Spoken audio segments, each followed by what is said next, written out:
Hi friends, ఈరోజైతే special ఏం చేయాలనుకుంటున్నానంటే mutton biryani చేయాలనుకుంటున్నానండి. Mutton బిర్యానీకి మనం ఒకటే తెలియాలండి. మనకి ఏమిటంటే బిర్యానీ మసాలా లేకపోతే ఆ బిర్యానీ వేస్ట్ అండి. అంతా బిర్యానీ మసాలాలోనే ఉంటుందండి ఆ స్మెల్. కానీ తర్వాత కర్డ్ యాడ్ చేసుకోవాలండి. ఆ పెరుగు యాడ్ చేసుకుంటేనేనండి ఆ కర్రీకి రుచి అనేది వస్తుంది, టేస్టీగా ఉంటుందండి.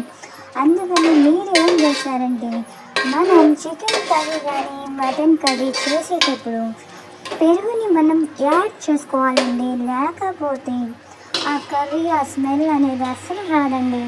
ఒకసారి మీరు ట్రై చేయండి, పెరుగు లేకుండా మటన్ కర్రీ చేయండి. అది రుచి అనేది అంతగా మనకు అనిపించదు.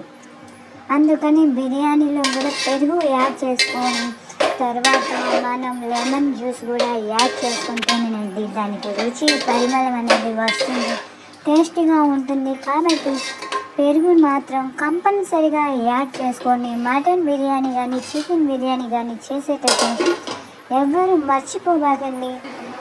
తర్వాత బిర్యానీ మసాలా మోస్ట్ ఇంపార్టెంట్ అండి, అది కూడా యాడ్ చేసుకోండి. తర్వాత రైస్ అండి, రైస్ కూడా చూసి మనం ట్రై చేసిన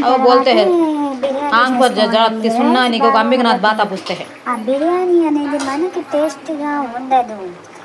అందుకని మీరు ఏం చేస్తారంటే ముందు రైస్ని మనం చూసి ఎలా ఉన్నాయో ఫస్ట్ వండి వైట్ రైస్ వండిన తర్వాత చూసిన తర్వాత చేసుకోండి మటన్ బిర్యానీ.